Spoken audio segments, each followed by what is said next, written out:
Hello बच्चों, good evening. अभिनव science school की online class में आप सबका हार्दिक स्वागत है, आप सबका हार्दिक अभिनंदन है। प्यारे बच्चों, लास्ट लेक्चर में हम लोगों ने चार्जिंग के मेथड पढ़े थे, ठीक है, और तीनों के तीनों मेथड हम लोगों ने पढ़ लिए थे। आज की क्लास में हमारा जो टॉपिक है वो रहेगा बच्चों आवेशों के गुणधर्म, यानी आपके जो चार्जेज होते हैं उनकी प्रॉपर्टीज़ को हम लोगों को पढ़ना है, ठीक है। तो बच्चों पेन कॉपी लेके बैठेंगे आप, साथ में आप नोट्स बनाएंगे और स्टार्ट करते हैं आज की क्लास, ठीक है।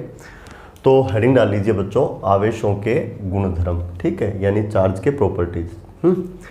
तो सबसे पहला प्रॉपर्टीज देखते हैं, नंबर वन। इससे पहले आपको एक बात बता देता हूँ, ठीक है। देखो बच्चों, ये एक पॉजिटिव चार्ज है और ये एक दूसरा पॉजिटिव चार्ज है ना। दोनों के साइन सेम है ना, यानी दोनों एक ही प्रकृति के आवेश हैं, पहला भी पॉजिटिव और दूसरा भी पॉजिटिव, है ना। ऐसे जो आवेश हैं उनको हम लोग बोलते हैं बच्चों सहजातीय आवेश, ठीक है।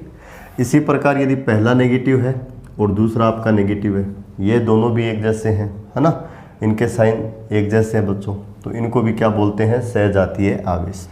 इसी प्रकार यदि एक पॉजिटिव है और दूसरा इसके विपरीत प्रकृति वाला है, यानी नेगेटिव है ना, विपरीत प्रकृति के हैं, तो इनको क्या बोला जाता है बच्चों, विजातीय आवेश, ठीक है। तो सहजातीय आवेश का मतलब आप समझ गए, या तो दोनों पॉजिटिव है ना, या फिर क्या हो, दोनों नेगेटिव। और विजातीय का मतलब पहला यदि पॉजिटिव है तो दूसरा आपका नेगेटिव होगा, और पहला यदि नेगेटिव है तो दूसरा आपका क्या होगा, पॉजिटिव, ठीक है बच्चों। अब देखो मैं आपको क्या कहना चाहता हूँ बच्चों, हम लोगों ने ऐसा देखा है, हमारे पास इस चीज़ का प्रैक्टिकल एविडेंस है कि बच्चों जो सहजातीय आवेश होते हैं, यानी एक जैसे जो आवेश होते हैं ना, उनके मध्य प्रतिकर्षण का बल कार्य करता है ना। जैसे बच्चों चुंबक के, है ना, एक जैसे ध्रुव, है ना, यदि आमने सामने रख दिए जाए, है ना, जैसे आपका कोई एक मैग्नेट है, उसका ये नॉर्थ पोल है, ये कोई दूसरा मैग्नेट है, ये इसका नॉर्थ पोल है ना। तो देखो एक जैसे ध्रुव, इसका भी नॉर्थ पोल और इसका भी नॉर्थ पोल, यदि हम आमने सामने रख दें तो इनके बीच में क्या होता है, प्रतिकर्षण, ये एक दूसरे को क्या करते हैं बच्चों, दूर फेंकते हैं। ठीक इसी प्रकार हमने देखा है कि सहजातीय आवेश है, यानी दो प्लस है या दो माइनस है, तो उनके बीच में प्रतिकर्षण का बल कार्य करता है, यानी वो एक दूसरे को क्या कर देते हैं, प्रतिकर्षित, क्या कर देते हैं, प्रतिकर्षित। इसी प्रकार यदि विजातीय आवेश है, जैसे चुंबक में आपने देखा है ना, ये आपका नॉर्थ पोल है, ये आपका साउथ पोल है ना, तो एक जैसे नहीं है ना, एक नॉर्थ है और दूसरा क्या है, साउथ, इनके बीच में क्या होता है, आकर्षण। ठीक इसी प्रकार प्लस और माइनस के बीच में भी हम लोग क्या देखते हैं कि इनके मध्य क्या होता है, आकर्षण, क्या होता है बच्चों, आकर्षण। तो ये पहला गुणधर्म है बच्चों, जो आपके सहजातीय आवेश होते हैं उनके मध्य प्रतिकर्षण का बल कार्य करता है, और जो विजातीय आवेश होते हैं उनके मध्य आकर्षण का बल कार्य करता है, ठीक है। तो ये आवेश का पहला गुणधर्म है। तो नंबर 1 लगा के आप लिख लीजिए बच्चों, क्या लिखोगे, सहजातीय आवेशों के मध्य, सहजातीय आवेशों के मध्य आकर्षण या प्रतिकर्षण, अट्रैक्शन या फिर बच्चों रिपल्सन, बताओ। सहजातीय समान प्रकृति के है ना, तो रिपल्सन। सहजातीय आवेशों के मध्य प्रतिकर्षण का बल कार्य करता है, यानी वो एक दूसरे को क्या करते हैं, प्रतिकर्षित, प्रतिकर्षण का बल कार्य करता है, यानी एक दूसरे को क्या करते हैं बच्चों, प्रतिकर्षित। तथा विजातीय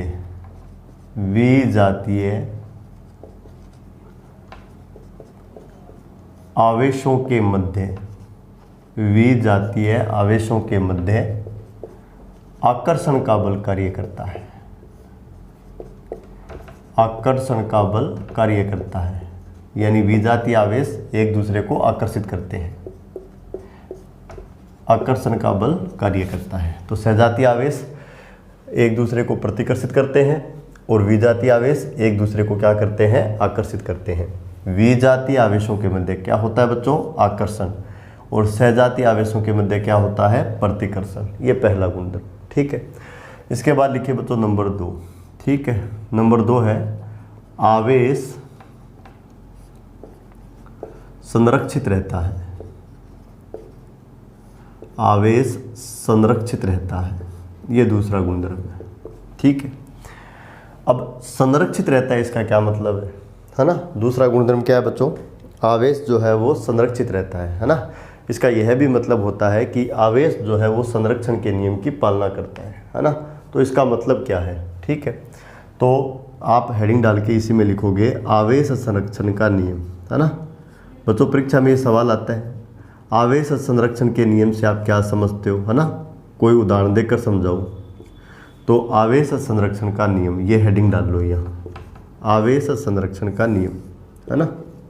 ये क्या होता है, इससे आपको पता लगेगा कि आवेश संरक्षित रहता है, इसका मतलब क्या है। ठीक है, अब देखो आप लोगों ने बच्चों 11th क्लास में, है ना, यांत्रिक ऊर्जा के संरक्षण का नियम पढ़ा है ना। किसका संरक्षण का नियम, यांत्रिक ऊर्जा के संरक्षण का नियम, यांत्रिक ऊर्जा के संरक्षण का नियम। ठीक है, और आपने बच्चों 11th क्लास में ही एक रेखीय संवेग संरक्षण का नियम भी पढ़ा है। ठीक है, एक तो क्या पढ़ा आपने, ऊर्जा संरक्षण का नियम, और एक आपने क्या पढ़ा है बच्चों, संवेग संरक्षण का नियम, है ना। तो जो ये संरक्षण शब्द आ जाता है तब होता क्या है बच्चों, तो आप याद कीजिए भाई, जो आपका यांत्रिक ऊर्जा संरक्षण का नियम था ना, उसमें आप ये लिखते थे कि निकाय की कुल यांत्रिक ऊर्जा, निकाय की कुल यांत्रिक ऊर्जा अचर रहती है, अचर रहती है, यानी जो टोटल मैकेनिकल एनर्जी है वो कभी चेंज नहीं होता, यानी घटता या बढ़ता नहीं है।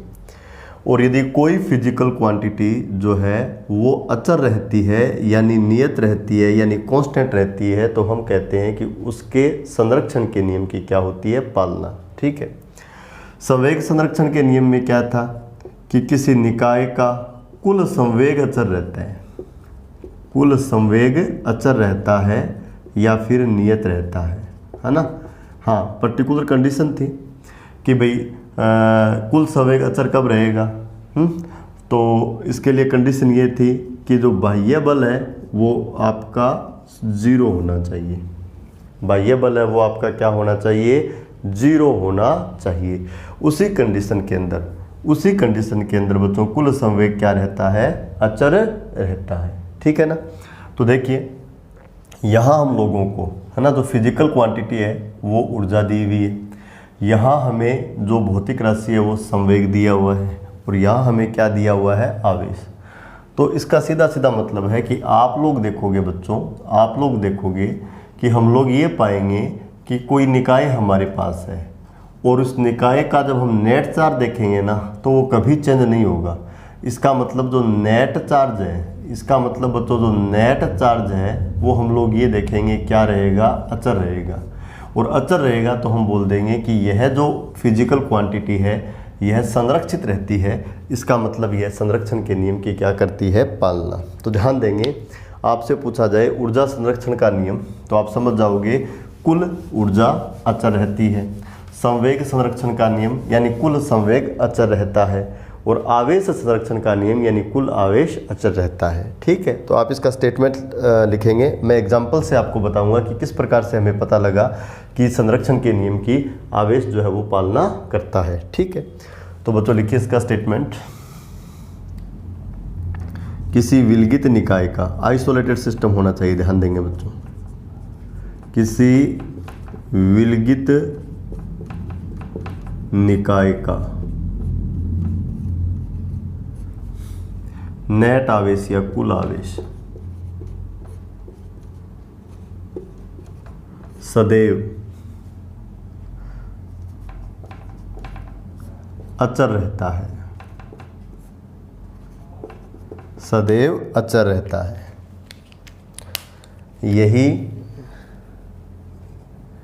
यही आवेश संरक्षण का नियम है, यही आवेश संरक्षण का नियम है। तो बच्चों आवेश संरक्षण का नियम क्या है, किसी विलगित निकाय का किसी विलगित निकाय का कुल आवेश यानी नेट आवेश क्या रहता है, अचर रहता है ना।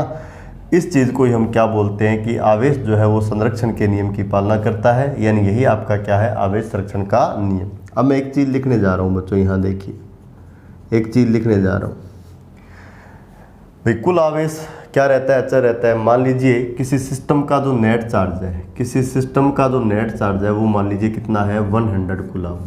ठीक है, तो संरक्षण का नियम क्या कहता है कि ये कभी चेंज नहीं हो सकता, यानी आप कभी भी चेक कर लो, कभी भी चेक कर लो, आप इसको 1 घंटे बाद चेक कर लो, 2 घंटे बाद चेक कर लो, ऑलवेज आपको कितना मिलेगा, 100 कूलम। कभी भी चेक कर लो, जो नेट चार्ज है वो ऑलवेज आपको कितना मिलेगा, 100 कूलम। यदि यहाँ 100 कूलम है तो यहाँ ये बच्चों 102 कूलम नहीं हो सकता, है ना।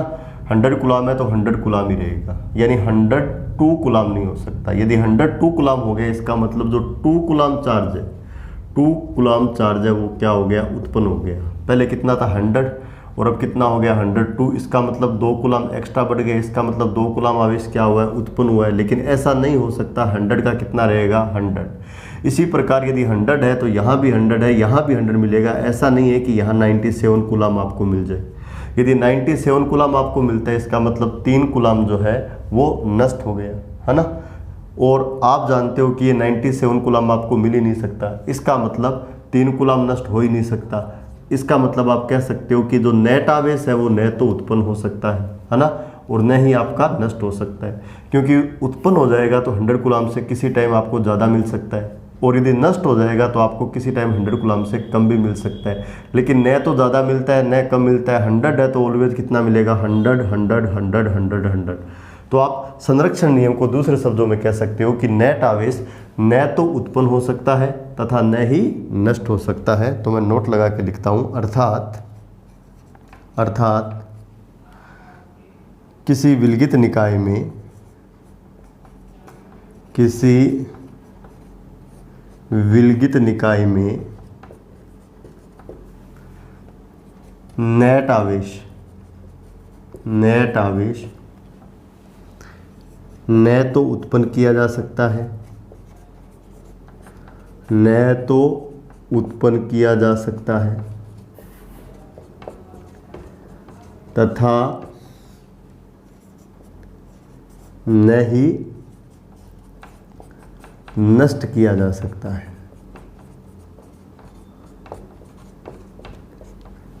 यानी नेट आवेश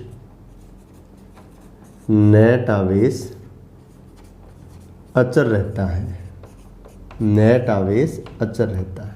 ठीक है, अब देखो बच्चों, हम लोग कुछ एग्जाम्पल देखते हैं, है ना, जहां आप यह पाओगे कि आवेश संरक्षण के नियम की पालना होती है। तो बच्चों पहला एग्जाम्पल देखें, देखो पहला एग्जाम्पल देखें। पहला एग्जाम्पल मैं लिख रहा हूं, घर्षण की प्रक्रिया में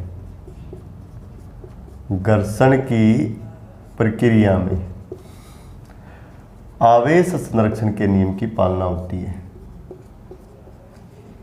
आवेश संरक्षण के नियम की पालना होती है। किस प्रक्रिया में बच्चों, घर्षण की प्रक्रिया में। कैसे, देखो ये आपके पास मान लीजिए बच्चों एक कांच की छड़ है या कोई वस्तु ए है, और वस्तु ए के रूप में आप इसको मान लो कांच की छड़। ठीक है, और इस पे यदि चार्ज की बात की जाए तो बच्चों ये विद्युत रूप से उदासीन है, तो Q1 बराबर मैं क्या लिखूंगा, 0। ठीक है, ये आपके पास है रेशम का कपड़ा, ये आपके पास है बच्चों रेशम का कपड़ा। ठीक है, बी ये रेशम का कपड़ा। ठीक है, घर्षण से पहले इस पे यदि चार्ज की बात की जाए तो बोलो कितना है, 0, क्योंकि इसमें जितने नंबर ऑफ इलेक्ट्रॉन है उतने ही नंबर ऑफ प्रोटॉन है। नेट चार्ज 0 और इस पर भी नेट चार्ज 0। ठीक है, अब आपने कांच की छड़ को रेशम के कपड़े से रब किया या रगड़ा, यानी घर्षण हुआ, तो यहाँ मैं लिखता हूँ घर्षण के बाद। ठीक है, घर्षण के बाद क्या हुआ, मान लीजिए बच्चों कांच की छड़ के 4 इलेक्ट्रॉन रेशम के कपड़े में चले गए। कितने इलेक्ट्रॉन चले गए, 4 इलेक्ट्रॉन। 4 इलेक्ट्रॉन चले गए तो देखो ये आपकी कांच की छड़ थी, है ना। इस पे जो चार्ज आ जाएगा ना, इस पे जो चार्ज आ जाएगा वो हो जाएगा +4 ही, +4 ही। भाई इसमें 4 इलेक्ट्रॉन कम हो गए, भाई 1 इलेक्ट्रॉन निकलता है तो चार्ज आता है प्लस ही, 2 निकलेंगे तो क्या आएगा +2 ही, 3 निकलेंगे तो +3 ही, 4 निकल गए तो कितना आ जाएगा +4 ही। अरे भाई ऐसे समझो, आपकी जो कांच की छड़ है ना, कांच की छड़ यहाँ विद्युत रूप से उदासीन है। इसका मतलब इसमें इलेक्ट्रॉनों की संख्या और प्रोटॉनों की जो संख्या है वो बराबर है। मान लीजिए घर्षण से पहले कांच की छड़ में इलेक्ट्रॉन थे 100, तो प्रोटॉन भी कितने होंगे 100 इलेक्ट्रॉनों का जो चार्ज है वो होगा -100 ही, 100 प्रोटॉनों का जो चार्ज है वो कितना होगा +100 ही, और नेट चार्ज की यदि बात करें तो कितना आएगा 0। आपने बच्चों इनको आपस में रगड़ा तो A के 4 इलेक्ट्रॉन B में चले गए, 4 चले गए तो इसके पास इलेक्ट्रॉन 100 नहीं, बोलो इलेक्ट्रॉन कितने बचे 96, जबकि प्रोटॉन कितने बचे 100, इलेक्ट्रॉन कम हो गए, न्यूनता हो गई, यानी इस पे क्या आ जाएगा धनावेश। तो मैंने इस पे क्या दिखाया हुआ है धनावेश। कितना आएगा 96 इलेक्ट्रॉन है तो इस पर अब नेगेटिव चार्ज -96 ही होगा। पहले कितना था -100 ही, अब कितना होगा -96 ही, और इस पे जो पॉजिटिव चार्ज है वो कितना होगा +100 ही। यदि बच्चों इस पे नेट चार्ज की बात की जाए तो ऐड कर दो, बोलो कितना आ जाएगा +4 ही। तो Q1 बराबर मैंने क्या लिख दिया +4 ही। ठीक इसी प्रकार यदि रेशम के कपड़े की बात की जाए तो इसने 4 इलेक्ट्रॉन ग्रहण किए, 4 इलेक्ट्रॉन ग्रहण किए, तो इस पे जो चार्ज है वो बोलो कितना आ जाएगा -4 ही। कितना आ जाएगा -4 ही। भाई जो आपका रेशम का कपड़ा था उदासीन था पहले, मान लो इसमें 200 इलेक्ट्रॉन है तो इसमें प्रोटॉन भी कितने होंगे 200, ये नंबर बराबर है, तो इस पे ऋणावेश होगा -200 ही, इस पे धनावेश होगा +200 ही, नेट चार्ज बोलो कितना आएगा 0। अब 4 इलेक्ट्रॉन ग्रहण कर लिए तो इलेक्ट्रॉन 200 नहीं, बोलो अब कितने हो जाएंगे 204, जबकि प्रोटॉन इसमें कितने हैं 200। अब इलेक्ट्रॉन ज़्यादा है तो एक्सेस हो गए, यानी आधिक्य हो गया, तो इस पर ऋणावेश आना चाहिए। कितना आना चाहिए, आवेश की मात्रा कितनी होगी, तो 204 इलेक्ट्रॉन है तो इस पर ऋणावेश होगा -204 ही, जबकि धनावेश इस पर कितना है 200 ही, और दोनों को ऐड करोगे तो कितना आ जाएगा बच्चों -4 ही। तो कांच की छड़ पर जो धनावेश आया उसका मान है +4 ही, और रेशम के कपड़े पर जो ऋणावेश आया उसका मान कितना है -4 ही। ठीक है। अब देखो बच्चों ये जो निकाय है ना, इस निकाय में देखो बच्चों आपके पास 2 बॉडी है, पहली तो है A और दूसरी है B, है ना। नेट चार्ज देखो बच्चों, नेट चार्ज देखो, Q इनिशियल देखो नेट वाला कितना है बताओ, कितना है बताओ Q1 + Q2, है ना, मतलब कितना है 0 + 0, बोलो कितना है 0, है ना। और Q फाइनल देखो आप, Q फाइनल देखो, ये Q1 डैश बोल दो, ये Q2 डैश बोल दो, तो क्या बोलोगे Q1 डैश + Q2 डैश, तो बोलो क्या बोलोगे, क्या बोलोगे Q1 डैश कितना है +4 ही, Q2 डैश कितना है -4 ही, और बोलो नेट आपको कितना मिल जाएगा 0। तो फाइनली आप क्या देखते हो, फाइनली आप क्या देखते हो बच्चों, Q इनिशियल बराबर क्या है Q फाइनल, और बराबर क्या है 0, यानी नेट चार्ज चेंज नहीं हुआ, है ना। निकाय का पहले नेट चार्ज कितना था 0, और बाद में भी नेट चार्ज कितना रहा 0। इसका मतलब आवेश संरक्षण के नियम की क्या हो रही है पालना, आवेश संरक्षण के नियम की क्या हो रही है पालना। ठीक है, ये बच्चों पहला उदाहरण है। तो घर्षण की प्रक्रिया में आवेश संरक्षण के नियम की पालना होती है, आवेश संरक्षण के नियम की पालना होती है। ठीक है, तो ये चीज़ आप लिख लेंगे, और इसके बाद यदि आप चाहो तो ये डायग्राम भी बना सकते हो। डायग्राम में QI दिखा देना 0 है और QF दिखा देना 0 है, उसके बाद नीचे लिख देना कि QI = QF = 0 है। इसका मतलब नेट चार्ज में कभी भी चेंज नहीं आता, पहले नेट चार्ज कितना था 0। ठीक है, घर्षण के बाद हाँ बॉडी A पे चार्ज आ गया, पहले न्यूट्रल थी, इस पे चार्ज आ गया, है ना, ये भी न्यूट्रल थी, इस पे चार्ज आ गया, लेकिन नेट चार्ज अब भी नहीं आया। निकाय का पहले नेट चार्ज कितना था 0, और निकाय का बाद में भी नेट चार्ज क्या है 0, यानी नेट चार्ज न तो उत्पन्न किया जा सकता है न नष्ट किया जा सकता है। हाँ बॉडी A पे चार्ज आ सकता है, देखो पॉजिटिव चार्ज आ गया, बॉडी B पे चार्ज आ सकता है, देखो नेगेटिव चार्ज आ गया, लेकिन नेट चार्ज नहीं आया। सिस्टम का नेट चार्ज पहले कितना था 0, और सिस्टम का बाद में भी नेट चार्ज बोलो कितना है 0, यानी नेट चार्ज न तो उत्पन्न किया जा सकता और न ही नष्ट किया जा सकता। हाँ चार्ज ट्रांसफर किया जा सकता है, यहाँ चार्ज न तो उत्पन्न हुआ है न नष्ट हुआ है। वास्तव में यहाँ आवेश स्थानांतरित हुआ है। बॉडी ए से 4 इलेक्ट्रॉन किस में चले गए, बी में। तो 4 इलेक्ट्रॉन के पास जितना भी चार्ज था वो ए से बी में क्या हो गया, ट्रांसफर हो गया। ट्रांसफर हो गया तो बी पे क्या आ गया, नेगेटिव, और बोलो बच्चों ए पे क्या आ गया, पॉजिटिव। ठीक है, ये पहला एग्जाम्पल देख लिया। एग्जाम्पल नंबर 2 देखते हैं। इसका खूब सारे एग्जाम्पल हैं, हम एनसीईआरटी के सिलेबस को फॉलो करेंगे, है ना, और इसके अनुसार हम लोगों को केवल 2 ही एग्जाम्पल लिखने हैं, है ना। एक एग्जाम्पल से काम चल जाएगा घर्षण की प्रक्रिया से, ये एक तो मैं एक्स्ट्रा करा रहा हूँ बच्चों, है ना। देखो बच्चों, दुनिया में जितनी भी प्रकार की रासायनिक अभिक्रियाएं हैं, है ना, आप ऑर्गेनिक केमिस्ट्री में केमिकल रिएक्शन देखते हो, उन सब में आवेश संरक्षण के नियम की पालना होती है। कभी भी आवेश संरक्षण के नियम का उल्लंघन नहीं होता। इसके अलावा जितनी भी नाभिकीय अभिक्रियाएं होती है, चाहे आपका वो नाभिकीय विखंडन हो, चाहे आपका वो नाभिकीय संलयन हो, या बच्चों आपकी जो है वो रेडियो एक्टिव वाली अभिक्रियाएं हो, चाहे अल्फा क्षय हो, बीटा क्षय हो या गामा क्षय हो, किसी भी प्रकार की कोई भी नाभिकीय अभिक्रिया हो, हमने देखा है उसमें भी आवेश संरक्षण के नियम की पालना होती है। और इसके अलावा हमने आज तक कहीं पर भी आवेश संरक्षण के नियम का उल्लंघन नहीं देखा। यदि हम कोई आइसोलेट सिस्टम लेते हैं तो उसका नेट चार्ज ऑलवेज क्या रहता है, कांस्टेंट रहता है, अचर रहता है। यानी हर जगह आवेश के संरक्षण के नियम की क्या होती है, पालना। ये चार्ज का दूसरा गुणधर्म है जो हमें प्रैक्टिकल एविडेंस से मिला है कि आवेश संरक्षित रहता है। तो मैं दूसरा एग्जांपल लिख रहा हूं बच्चों। सभी नाभिकीय अभिक्रियाओं में रासायनिक अभिक्रियाओं में रहते हैं, आवेश संरक्षण के नियम की पालना होती है। आवेश संरक्षण के नियम की पालना होती है। कौन से अभिक्रियाओं में, नाभिकीय अभिक्रियाओं में। और रासायनिक अभिक्रियाओं में भी आवेश संरक्षण के नियम की पालना होती है। चलो एक नाभिकीय अभिक्रिया में लिख देता हूं जिसको अल्फा क्षय बोलते हैं, है ना बच्चों। आप लोगों को एक चैप्टर है बच्चों न्यूक्लियर फिजिक्स या नाभिकीय भौतिकी, है ना, फिजिक्स सेकंड में आप लोग डिटेल से खूब सारी नाभिकीय अभिक्रियाओं को पढ़ोगे, नाभिकीय विखंडन पढ़ोगे, नाभिकीय संलयन पढ़ोगे, है ना, रेडियो एक्टिव क्षय पढ़ोगे, है ना, अल्फा क्षय, बीटा क्षय, गामा क्षय पढ़ोगे। उनमें से मैंने कोई भी एक इक्वेशन ले लिया, मैं अल्फा क्षय का एक इक्वेशन ले रहा हूँ बच्चों। एक रेडियो एक्टिव नाभिक है जिसको मैं लिख रहा हूँ 92 यूरेनियम 238 से, है ना। यूरेनियम का एक नाभिक है ना। यूरेनियम नाम लेते ही आपके माइंड में आ गया होगा परमाणु बम, है ना, परमाणु बम माइंड में आ गया होगा बच्चों, है ना। तो 92 यूरेनियम 238 बच्चों ये एक रेडियो एक्टिव नाभिक है ना। अस्थायी नाभिक होता है ये, स्वतः विघटित होता है बच्चों, स्वतः टूटता है ये, है ना। यूरेनियम 238 हम लोग क्या देखते हैं, ये जो बच्चों यूरेनियम 238 का नाभिक है ना, इससे स्वतः अपने आप, है ना, एक हीलियम का नाभिक बाहर निकल जाता है। और हीलियम का जो नाभिक होता है उसको हम लोग बोलते हैं बच्चों अल्फा कण।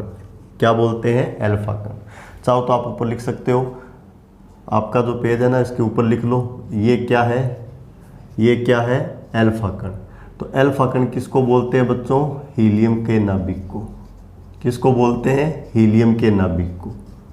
जो हीलियम का नाभिक होता है उसको क्या कहा जाता है, अल्फा कण।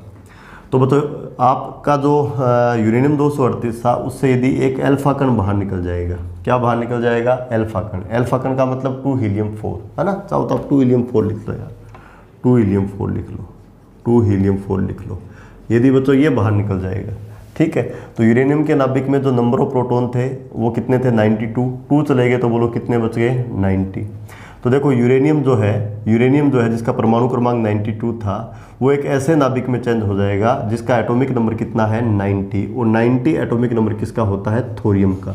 तो यूरेनियम जो है वो प्रकृति में अपने आप विघटित हो जाता है, किसमें, थोरियम में। यह अपने नाभिक से क्या उत्सर्जित कर देता है, अल्फा कण। अल्फा कण का मतलब क्या, बाहर निकाल देता है हीलियम का नाभिक। अब देखो अल्फा कण है, इसका जो मास नंबर है ना, जिसको आप द्रव्यमान संख्या बोलते हो, 4। यहाँ न्यूक्लियन कितने थे बच्चों, 238 में से 4 चले गए तो बोलो यहाँ आपका क्या बचेगा, 234। और ये जो नाभिकीय अभिक्रिया इसको बोला जाता है अल्फा क्षय। नाभिक से अल्फा कण स्वतः बाहर निकलता है ना, इसलिए इसको क्या बोला जाता है बच्चों, अल्फा क्षय। ये जो अल्फा क्षय की अभिक्रिया, इसमें आप देखो जो यूरेनियम का नाभिक है इसके अंदर जो नंबर ऑफ प्रोटॉन है वो 92 है, तो इस पर चार्ज कितना है, 92e। थोरियम है, इसका एटॉमिक नंबर 90 है तो इसका चार्ज है 90e। हीलियम या अल्फा कण है, इसका एटॉमिक नंबर 2 है तो इसका चार्ज कितना है, 2e। ठीक है, तो आप क्या देखते हो कि आपको Q इनिशियल, है ना, बराबर क्या मिलता है, Q फाइनल। क्योंकि Q इनिशियल आपको कितना मिला, 92e। ठीक है बच्चों, और Q फाइनल आपको कितना मिला बताओ, 90E प्लस 2E। बोलो कितना आ गया, 92E। यानी Q इनिशियल बराबर आपको क्या मिल गया, Q फाइनल, और बोलो कितना मिल गया, 92E।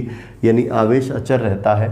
यानी ये जो अल्फा डीके आपका हुआ, अल्फा क्षय आपका हुआ, इससे पहले इस सिस्टम का जो नेट चार्ज है वो कितना था, ये वाला, और डीके के बाद आपको ये वाले प्रोडक्ट मिले। लेकिन सिस्टम का नेट चार्ज देखो, प्रोडक्ट में हमें नई नई चीज़ें मिली, यूरेनियम की जगह हमें थोरियम मिला, हीलियम मिला, लेकिन नेट चार्ज पे कोई इफेक्ट नहीं आया।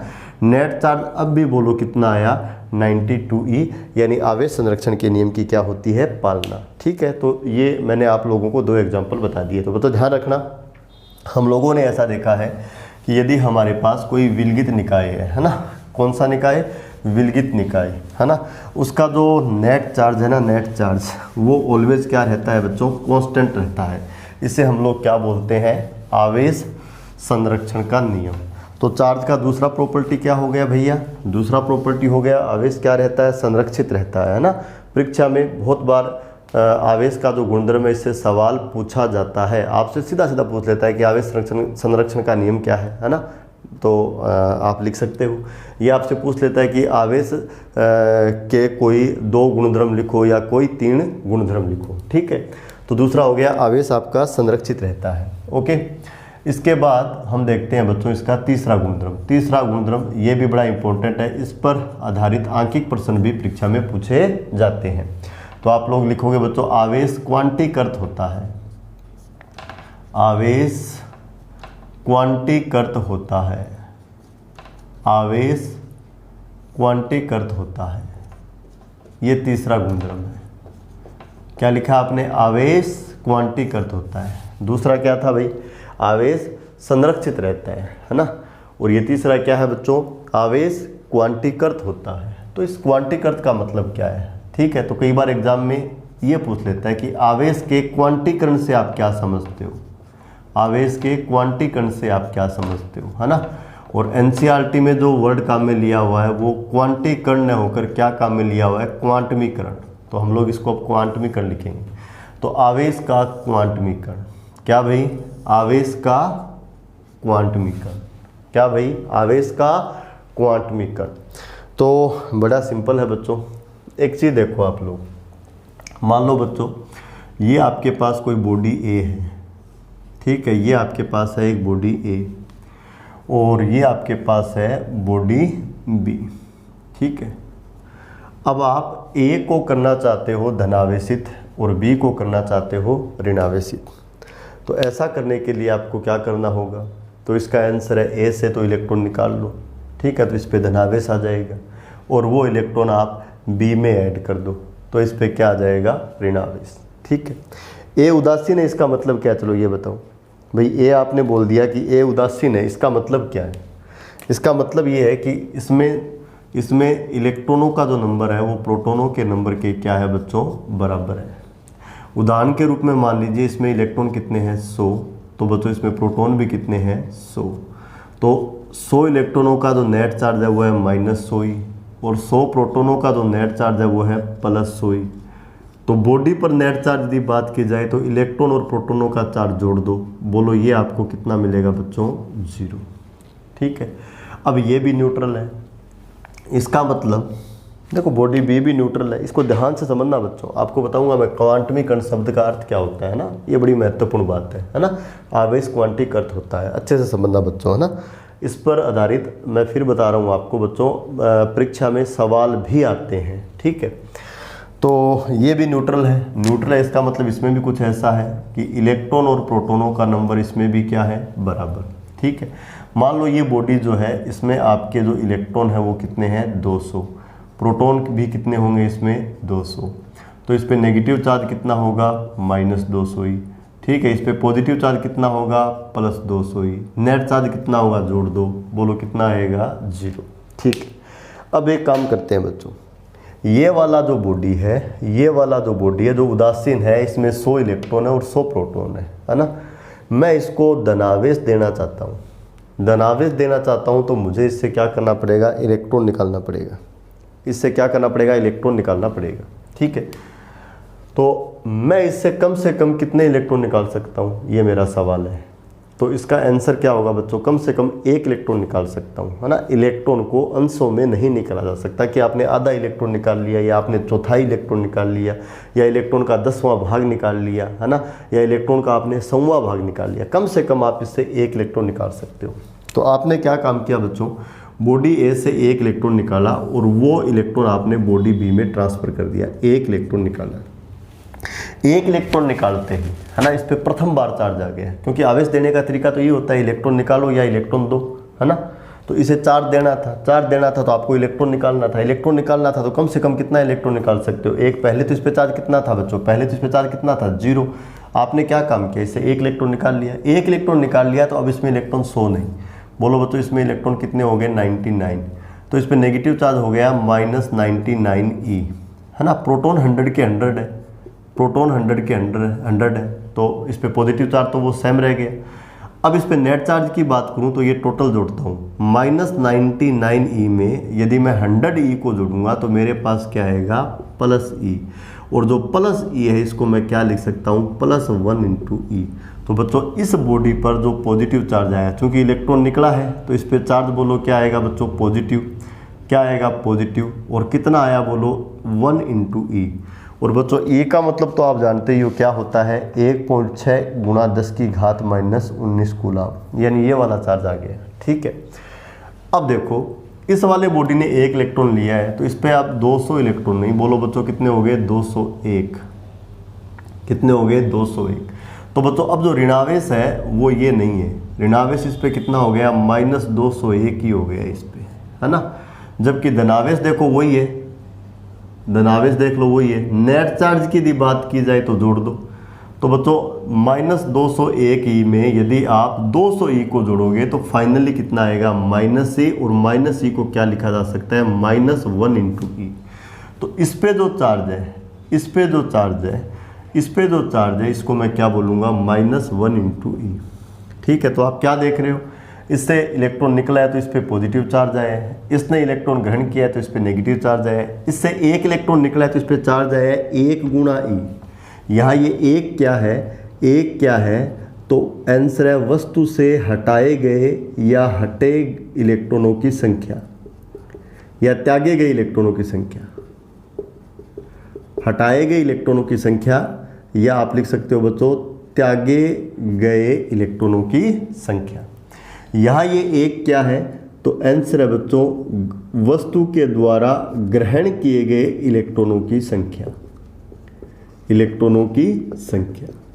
अब मेरा यहाँ आपसे एक सवाल है, क्या आप इस बॉडी ए को इससे कम चार्ज दे सकते हो क्या? इस पे कितना चार्ज आ गया बोलो, +1 × e। अब मैं आपसे ये बोलूँ, क्या आप इस बॉडी को E/2 चार्ज दे सकते हो क्या? तो आपका आंसर आएगा नहीं, इससे कम चार्ज नहीं दे सकते भाई। कम से कम तो 1 इलेक्ट्रॉन निकाल सकते हैं, और 1 निकालते इस पे जो चार्ज आएगा वो इस बॉडी पर आने वाला कम से कम चार्ज होगा, यानी न्यूनतम आवेश होगा। इसका मतलब 1 × e जो आपका क्या होता है, E, ये क्या है, ये इस वस्तु पर उपस्थित आवेश का न्यूनतम मान भी है। E जो है वो क्या है, आवेश का न्यूनतम मान भी है। इसका मतलब किसी भी वस्तु को इससे कम चार्ज नहीं दिया जा सकता। चलो ठीक है, होगी बात। चलो Q1 = +1 × e आ गया। अब आपको बोल दिया कि नहीं जी, इस पे जो चार्ज देना है ना उसकी मात्रा बढ़ाओ, आप चार्ज की मात्रा बढ़ाओ। तो इस पे चार्ज कितना था, 1 × e यानी E। अब इस पे मात्रा बढ़ानी है तो इससे और ज़्यादा इलेक्ट्रॉन निकालने पड़ेंगे भाई, सीधी सीधी बात है। ठीक है, चलो और ज़्यादा इलेक्ट्रॉन निकालने पड़ेंगे। 1 तो आप निकाल चुके हो, इसके बाद आप क्या काम करो, 1 और निकाल लो, है ना। तो बोलो अगली संभावना क्या होगी कि आप A से 2 इलेक्ट्रॉन किस में डाल दो, B में। 2 डाल दिए तो यहाँ आ जाएगा 98, यहाँ आ जाएगा 98। ये बच्चों E नहीं, बोलो अब ये E की जगह बोलो क्या आ जाएगा, +2e। तो अगली स्थिति में इस पे जो चार्ज आएगा वो कितना हो जाएगा, +2 × e, ये आ जाएगा। यानी +1 × e के बाद इस बॉडी पर अगला जो चार्ज आया वो कितना आया, +2 गुणा ई आया। कितना आया बोलो, +2 गुणा ई। यहाँ 2 क्या है, इस वस्तु से त्यागे गए या वस्तु से हटाए गए इलेक्ट्रॉनों का संख्या। ओके, अब देखो इसने 2 ग्रहण कर लिए, तो अब इसमें 202 इलेक्ट्रॉन हो गए, तो यहाँ बच्चों 202 आएगा, तो ये -e नहीं आएगा। बोलो कितना आएगा, -2e। तो इस पे जो अगला आवेश का मान आएगा वो 1e के बाद कितना होगा, -2e। ठीक है, चलो अगली चीज देखते हैं। आपको कहा गया कि भाई और अधिक आवेश दो, तो आप कहोगे और अधिक इलेक्ट्रॉन निकालो। तो 2 के बाद आप कितने निकाल सकते हो, 2.5 इलेक्ट्रॉन तो नहीं निकाल सकते, 2.75 तो नहीं निकाल सकते, एक और निकाल लोगे तो 2 के बाद एक और निकला तो टोटल कितने निकल गए, 3 निकल गए। तो पहले 100 हुआ करते थे, कितने हो जाएंगे, 97, है ना, 97 हो जाएंगे। तो +2 ही नहीं, बोलो बच्चों कितना आ जाएगा, +3 ही। तो अगला जो चार्ज है वो कितना आएगा, इस पे बताओ, +3e। और इसने यदि वो 3 इलेक्ट्रॉन ग्रहण कर लिए तो इस पे अगला जो चार्ज है वो कितना आ जाएगा, -3e, है ना। यदि 1 इलेक्ट्रॉन निकालते हो तो 1 ही, 2 निकालते हो तो 2 ही, 3 निकालते हो तो कितना आया, 3 ही। अब बताओ यदि 4 निकालोगे तो कितना आएगा, 4 ही, 5 निकालोगे तो कितना आएगा, 5 ही, और n निकालोगे तो कितना आएगा, n ही। इसी प्रकार ये 4 ग्रहण करेगा तो कितना आएगा, -4 ही, 5 ग्रहण करेगा तो कितना आएगा, -5 ही, और n ग्रहण करेगा तो कितना आएगा, -ne। बोलो कितना आएगा, -ne। तो यहाँ आप क्या देखते हो बेटा, यहाँ आप देखते हो कि किसी भी बॉडी पर, जैसे मैं इस बॉडी की बात करूं जिस पे धनावेश आता है, इस बॉडी पर चार्ज के जो पॉसिबल वैल्यूज हैं, चार्ज के जो पॉसिबल वैल्यूज है वो कौन कौन से, देखो पहला जो पॉसिबल वैल्यू है वो तो है +1 ही, इससे कम चार्ज पॉसिबल नहीं। +1 ही के बाद अगला जो पॉसिबल वैल्यू है वो +2 ही है। देखो 1 ही के बाद 2 ही, इसके बाद अगला जो पॉसिबल वैल्यू है वो +3 ही है, इसके बाद अगला जो पॉसिबल वैल्यू है वो +4 ही है, इसके बाद अगला जो पॉसिबल वैल्यू है वो आपका +n ही है, जहाँ n वस्तु से हटाए गए इलेक्ट्रॉनों की संख्या है। यदि 1 इलेक्ट्रॉन हटाते हो तो n का मान यहाँ 1 रखोगे तो पहला मान आ जाएगा 1 ही, 2 हटाते हो तो n का मान यहाँ 2 रखोगे, यह आ जाएगा 2 ही, 3 हटाते हो 3 ही, 4 हटाते हो 4 ही। इस प्रकार n यहाँ वस्तु से हटाए गए इलेक्ट्रॉनों की संख्या है, और ये संख्या हमेशा पूर्णांक होगी, यानी पूर्ण संख्या होगी। यानी 1 1 के बाद 2 2 के बाद 3 3 के बाद 4, यानी 1.5 2.5 या 2.75, इस प्रकार की भिन्न संख्या नहीं हो सकती। तो बच्चों आप क्या देखते हो, बॉडी पे चार्ज 1 ही के बाद सीधा कितना आ सकता है, 2 ही। इनके बीच के जो वैल्यूज हैं, बीच के जो मान हैं, जैसे 1.1 ही, 1.2 ही, 1.75 ही, 1.85 ही, इस प्रकार के आवेश बॉडी को नहीं दिए जा सकते, संभव ही नहीं है।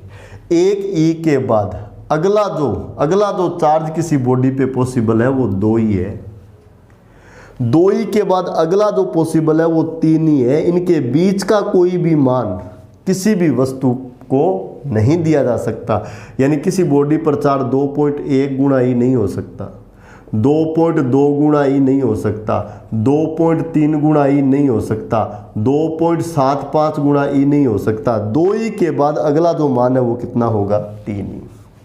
इसी प्रकार 3 ई के बाद अगला मान क्या होगा बच्चों, 4 ई। 4 ई के बाद अगला मान बोलो कितना होगा, 5 ई। 5 ई के बाद अगला मान कितना होगा, 6 ई, है ना। तो आप यहाँ क्या देखते हो, आप यहाँ यह देखते हो बच्चों कि किसी भी वस्तु पर उपस्थित आवेश जो है ना, वो अपने कंटिन्यूअस मान नहीं रखता, अपने सतत मान नहीं रखता। ऐसा नहीं है कि 1 ई के बाद 1.1 ई, फिर 1.2 ई, 1.3 ई, 1.4 ई, अपने विविक्त मान रखता है, रेगुलर नहीं, इर्रेगुलर वैल्यू रखता है। 1 ई के बाद अगला मान कितना रखता है, 2 ई। 2 ई के बाद अगला मान कितना रखता है, 3 ई। 3 ई के बाद अगला मान कितना रखता है, 4 ई। 4 ई के बाद अगला मान कितना रखता है, 5 ई। 5 ई के बाद अगला मान कितना रखता है, एन ई, जहाँ एन आपका बोलो क्या होता है बच्चों, पूर्ण संख्या, या बोलो क्या होता है, पूर्णांक। ये वाली जो चीज़ होती है इसको बोला जाता है कि आवेश जो है वो सतत न होकर विविक्त रूप से पाया जाता है। और कोई भी भौतिक राशि यदि विविक्त रूप से पाई जाती है तो हम बोलते हैं उसका क्या हो रहा है, क्वांटमीकरण, यानी वो क्वांटीकृत होती है। यानी वो क्या होती है, क्वांटिकरण। दोबारा सुनो बच्चों, दुनिया में यदि कोई भी चीज़ बोलो कैसी पाई जाए, अपने न्यूनतम मान के पूर्ण गुणज के रूप में पाई जाए, अपने न्यूनतम मान के पूर्ण गुणज के रूप में पाई जाए, तो हम कहते हैं कि उस चीज़ का क्या हो रहा है, क्वांटमीकरण हो रहा है। न्यूनतम मान के पूर्ण गुणज के रूप में पाई जाए। तो बच्चों आवेश कैसे पाया जाता है, देखो जैसे मैं इस वस्तु की बात करूं, इस पर आवेश कैसे होगा, इस पे आवेश होगा देखो बच्चों प्लस n गुणा ई। ई क्या है मैं आपको बता देता हूं बच्चों, ये आवेश का न्यूनतम मान है, ये आवेश का न्यूनतम मान है। और जो आवेश का न्यूनतम मान होता है उसको बोला जाता है आवेश का क्वांटा। क्या बोला जाता है बच्चों, आवेश का क्वांटा। क्यों भाई, क्योंकि बॉडी ए पर कम से कम कितना आवेश दिया जा सकता है, कम से कम आप इससे 1 इलेक्ट्रॉन निकाल लो, 1 निकालोगे तो इस पे चार्ज कितना आ जाएगा, ई। ये क्या है, आवेश का न्यूनतम मान। एन क्या है बताओ, एन है पूर्ण संख्या।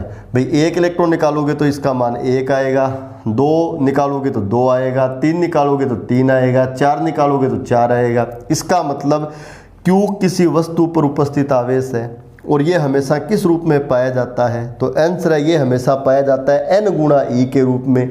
ई क्या है, आवेश का न्यूनतम मान, और आवेश का न्यूनतम मान तो है ही है, इसके साथ साथ एक प्रकार से यदि देखो ना तो ये इलेक्ट्रॉन का आवेश जो होता है उसका परिमाण भी है, इलेक्ट्रॉन का जो आवेश होता है उसका परिमाण भी है।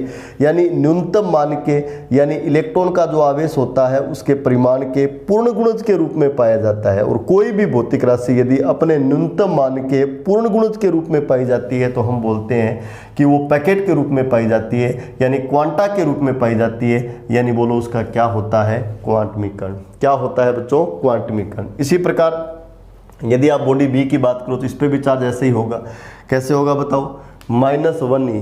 पहला जो वैल्यू है वो कितना होगा बताओ, पहला जो वैल्यू है वो कितना होगा बताओ, पहला जो वैल्यू है बोलो कितना होगा, पहला होगा -1 इंटू ई। इसके बाद दूसरा कितना होगा, -2 इंटू ई। इन दोनों के बीच का कोई मान पॉसिबल नहीं है। इसके बाद कितना होगा, -3 ई। इसके बाद कितना होगा, -4 ई। इसके बाद कितना होगा, -5 ई। इसी प्रकार बोलो कितना होगा, -n ई। यहाँ ई आवेश का न्यूनतम मान और n क्या है, हटाए गए इलेक्ट्रॉनों की संख्या। ये आपका 1 हो सकता है, 2 हो सकता है, 3 हो सकता है, ग्रहण किए गए इलेक्ट्रॉनों की संख्या। और ये कोई भी पूर्णांक हो सकता है, कोई भी पूर्णांक हो सकता है। क्योंकि यहाँ माइनस का चिन्ह काम में लिया गया है, इसका मतलब वस्तु ने इलेक्ट्रॉन ग्रहण किए, और यहाँ हम लोगों ने प्लस का चिन्ह काम में लिया, इसका मतलब वस्तु ने इलेक्ट्रॉन त्यागे हैं। तो बच्चों ध्यान देना, क्वांटमीकरण का क्या मतलब है कि किसी भी वस्तु पर आवेश किस रूप में होता है, Q बराबर +- n गुणा ई के रूप में होता है। कैसे होता है बताओ, Q बराबर +- n गुणा ई के रूप में होता है। अभी भी नहीं समझे तो फिर बताता हूँ बच्चों। देखो मान लो किसी कंटेनर में है ना, किसी पोट में, किसी पात्र में है ना बच्चों, आपको गेहूं का आटा लेना है। ठीक है, क्या लेना है बोलो, गेहूं का आटा। ठीक है, तो आप लोग क्या काम करो, जो दूसरा कंटेनर है जिसमें बहुत सारा गेहूं का आटा है उससे कुछ आटा निकालो, आप इसमें डाल दो। ठीक है, आपने इसमें जो आटा डाला, मान लीजिए आपने इस कंटेनर में जो आटा डाला, आपने उसका द्रव्यमान देखा और वो द्रव्यमान आपको मिला बच्चों कितना ग्राम, 2 ग्राम। ठीक है, अब आप इसमें थोड़ा और डाल के थोड़ा और आटा डाल देते हो तो इसमें आटे का द्रव्यमान बढ़कर आप 2.1 ग्राम भी कर सकते हो, इसके बाद 2.2 ग्राम भी कर सकते हो, उसके बाद आप 2.5 ग्राम भी कर सकते हो, उसके बाद आप 3 ग्राम भी कर सकते हो, उसके बाद आप 3.1 ग्राम भी कर सकते हो, उसके बाद आप 3.2 ग्राम भी कर सकते हो। इसका मतलब इसमें आटे का जो द्रव्यमान है वो जो है वो अपने सारे कंटिन्यूअस वैल्यू रखता है। 2 ग्राम के बाद 2.1, 2.2, 2.5, फिर 3, 3.1, सारे के सारे मान इसके पॉसिबल है। इसका मतलब जो द्रव्यमान है वो क्या नहीं होता, यहाँ क्वांटीकृत नहीं होता, यानी क्वांटमीकरण के नियम की पालना नहीं करता। ठीक है, ये तो पहला एग्जाम्पल हो गया। अब दूसरा एग्जाम्पल देखो, मैंने क्या काम किया, मैंने आपको ये बोल दिया कि जो आपका आटा है ना, वो एक पैकेट के रूप में है, आपको लूज फॉर्म में नहीं लेना, वो एक पैकेट के रूप में है। मैंने इस कंटेनर में खूब सारे छोटे छोटे पैकेट बना दिए, खूब सारे छोटे छोटे पैकेट बना दिए बच्चों, है ना, छोटी छोटी थैलियाँ लेके उसमें आटा डाल के मैंने पैक कर लिया। और हर थैली में मैंने कितना आटा लिया हुआ है, हर थैली में मैंने कितना आटा लिया हुआ है बच्चों, 2 ग्राम। कितना आटा लिया हुआ है, 2 ग्राम। अब मैं कह रहा हूँ इस कंटेनर से आपको आटा इस कंटेनर में डालना है, ठीक है। तो आप कम से कम बताओ कितना आटा इस कंटेनर में डाल सकते हो, कम से कम कितना आटा आप इस कंटेनर में डाल सकते हो, मेरे को आप बताइए। कंडीशन ये है कि आपको पूरा का पूरा पैकेट उठाना है, पूरा का पूरा पैकेट उठाना है इस बार, ठीक है। तो कम से कम आप क्या काम कर सकते हो, एक पैकेट उठा के इसमें डाल दोगे, ठीक है। तो इसमें एक कंटेनर आ गया, इसका मतलब इसमें कितना आटा आ गया, 2 ग्राम। और 2 ग्राम आ गया तो इसमें जो आटा है उसको मैं लिख सकता हूँ 1 गुणा 2 ग्राम। और ये जो 2 ग्राम है ये क्या है, आटे का न्यूनतम मान। और जो आटे का न्यूनतम मान है वो है आटे का क्वांटा। क्या है, आटे का क्वांटा। और क्वांटा शब्द का मतलब होता है बेटा छोटा पैकेट, जिसका मान कितना है, 2 ग्राम, ठीक है। अब इसमें और अधिक आटा लेके आना है तो आप क्या काम करो, एक पैकेट और डाल दो। एक और डाल दोगे तो इसमें बोलो कितना आ जाएगा, 2 गुणा 2 ग्राम आ जाएगा। एक और डाल दो, 3 पैकेट डाल दी तो कितना आ जाएगा, 3 गुणा 2 ग्राम आ जाएगा। 2 गुणा 2 ग्राम का मतलब कितना, 4 ग्राम। 3 गुणा 2 का मतलब बोलो कितना आ गया बच्चों, 6 ग्राम। और डालना है तो एक पैकेट और डाल दो इसमें, बोलो 4 गुणा 2 ग्राम, बोलो कितना आ जाएगा, 8 ग्राम। यानी अब इस कंटेनर में यदि आटा होगा तो वो किस फॉर्म में होगा, वो होगा बच्चों आटे का जो न्यूनतम मान है, आटे का जो क्वांटा है 2 ग्राम, उसके पूर्ण गुणज के रूप में होगा। या तो 2 ग्राम गुणा 1 होगा, या 2 ग्राम गुणा 2 होगा, या 2 ग्राम गुणा 3 होगा, या 2 ग्राम गुणा 4 होगा। यानी अब ऐसा नहीं हो सकता कि 2 ग्राम है, 2 ग्राम के बाद आटा आपको कितना मिल सकता है, 4 ग्राम। कभी भी किसी भी कंडीशन में इसमें 3 ग्राम आटा नहीं होगा बच्चों, इसमें 3.1 ग्राम आटा नहीं हो सकता, इसमें बच्चों 2.5 ग्राम आटा नहीं हो सकता। 2 ग्राम के बाद सीधा बोलो कितना आएगा, 4 ग्राम। 4 ग्राम के बाद सीधा कितना आएगा, 6 ग्राम। यदि आटा इस तरह से पैकेटों के रूप में एक स्थान से दूसरे स्थान पर यदि स्थानांतरित होने लग जाए तो हम बोलेंगे कि आटा पैकेट के रूप में स्थानांतरित हो रहा है। और पैकेट के रूप में यानी क्वांटा के रूप में स्थानांतरित हो रहा है तो हम बोलेंगे कि आटे के द्रव्यमान का क्या हो रहा है बच्चों, क्वांटमीकरण, ठीक है। तो क्वांटमीकरण शब्द का अर्थ ये होता है कोई भी चीज जब किसी पैकेट के रूप में ट्रांसफर होती है, किस रूप में बच्चों, पैकेट के रूप में ट्रांसफर होती है, तो हम लोग बोल देते हैं कि उसका क्या हो रहा है बच्चों, क्वांटीकरण। क्या हो रहा है उसका, क्वांटीकरण या क्वांटमीकरण। तो वैसे ही हम लोग देखते हैं बच्चों कि चार्ज जो है वो एक पैकेट के रूप में ट्रांसफर होता है। ये बच्चों आपके पास फिर बता रहा हूँ, ये बॉडी ए है और ये आपके पास कोई बॉडी बी है, ये भी न्यूट्रल, ये भी न्यूट्रल। तो कम से कम आप क्या काम करो, एक इलेक्ट्रॉन बॉडी ए से बॉडी बी में ट्रांसफर कर दो। एक इलेक्ट्रॉन ट्रांसफर करोगे तो इस पे चार्ज आएगा +1 और इस पे चार्ज आएगा -1, ठीक है। अब क्या काम कर सकते हो, एक और कर दो, यानी 2 करते इस पे अगला जो चार्ज है वो कितना आएगा, +2 ही। और इस पे 2 इलेक्ट्रॉन एक्स्ट्रा आ गए तो कितना आएगा, -2 ही। यानी 1 ई के बाद अगला मान बोलो कितना है, 2 ही। इसी प्रकार -1 ई के बाद अगला मान कितना है, -2 ही। यानी इनके बीच के मान पॉसिबल नहीं है, यानी इनके बीच के मान पॉसिबल नहीं है। इसका मतलब चार्ज जो है वो एक स्थान से दूसरे स्थान पर एक पैकेट के रूप में जाता है और उस पैकेट में जो चार्ज का वैल्यू होता है वो कितना होता है, ई। एक इलेक्ट्रॉन चला गया तो बोलो कितना चार्ज, ई चला गया। एक और चला जाएगा तो ई और चला जाएगा, एक और चला जाएगा तो ई और चला जाएगा। यानी चार्ज एक पैकेट के रूप में एक स्थान से दूसरे स्थान पर जाता है। और पैकेट के रूप में यदि कोई भी क्वांटिटी ट्रांसफर होती है तो हम बोलते हैं उसका क्या हो रहा है बच्चों, क्वांटमीकरण, ठीक है। चलो अब इसका स्टेटमेंट लिखो। आवेश का क्वांटमीकरण, इसका स्टेटमेंट क्या है, तो लिखिए बच्चों, इसके अनुसार किसी वस्तु पर उपस्थित आवेश, किसी वस्तु पर उपस्थित आवेश सदैव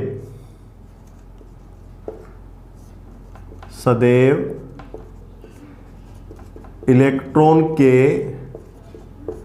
आवेश का, और जो इलेक्ट्रॉन का आवेश होता है उसको बोलते हैं बच्चों आवेश का क्वांटा या आवेश का न्यूनतम मान। आवेश का क्वांटा या इसको क्या बोलते हैं, आवेश का न्यूनतम मान। तो आपने क्या लिखा है, किसी वस्तु पर उपस्थित आवेश सदैव इलेक्ट्रॉन के आवेश के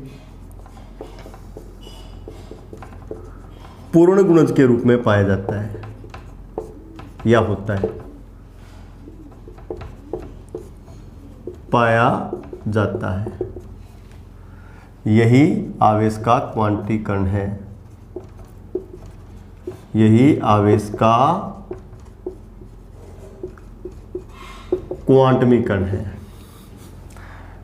अर्थात Q बराबर फिर क्या होगा, यदि बच्चों वस्तु से इलेक्ट्रॉन हटाए गए हैं तब तो चिन्ह काम मिलेंगे प्लस का, वस्तु ने इलेक्ट्रॉन ग्रहण किए तब चिन्ह काम मिलेंगे माइनस का, और ये आ जाएगा N गुणा E।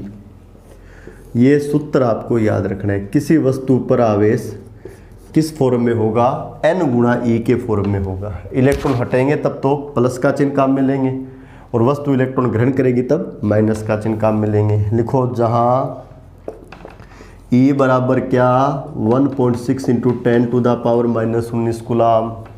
क्या है ये, क्या है ये, आवेश का क्वांटा या इलेक्ट्रॉन का आवेश, या ये क्या होता है, आवेश का न्यूनतम मान, आवेश का न्यूनतम मान, या फिर इलेक्ट्रॉन का आवेश। N क्या है, 1 2 3 4 और कोई भी पूर्णांक, कोई भी पूर्णांक यानी पूर्ण संख्या। N का मान 1.5 नहीं हो सकता, 2.1 नहीं हो सकता, है ना, भिन्न संख्या नहीं होगी, पूर्ण संख्या होगी। 1 के बाद अगला जो पॉसिबल वैल्यू है वो 2 होगा, 2 के बाद क्या होगा, 3 होगा, 3 के बाद क्या होगा, 4 होगा, 4 के बाद क्या होगा, 5 होगा। और वास्तव में ये क्या है, वास्तव में ये क्या है, त्यागे गए या ग्रहण किए गए इलेक्ट्रॉनों की संख्या। त्यागे गए या ग्रहण किए गए इलेक्ट्रॉनों की संख्या। इसका मतलब बच्चों, किसी वस्तु पर उपस्थित आवेश हमेशा किस रूप में होता है, तो आंसर है E गुणा N रूप में होता है। यानी E क्या है, इलेक्ट्रॉन का आवेश, और उसका जो गुणांक है वो क्या है, N, और ये बोलो क्या है, पूर्ण संख्या, इसलिए इसको बोलते हैं इलेक्ट्रॉन के आवेश के पूर्ण गुणज के रूप में। इलेक्ट्रॉन के आवेश के पूर्ण गुणज के रूप में होता है ना।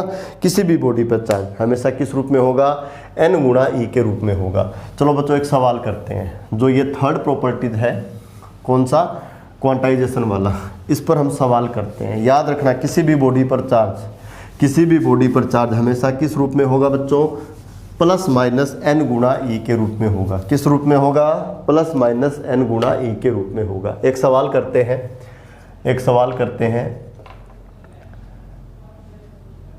एक वस्तु पर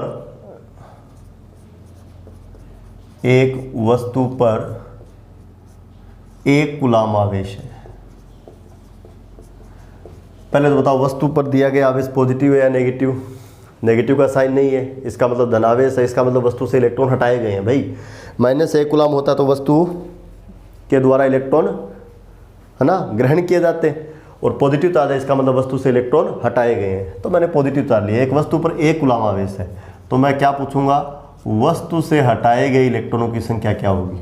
वस्तु से हटाए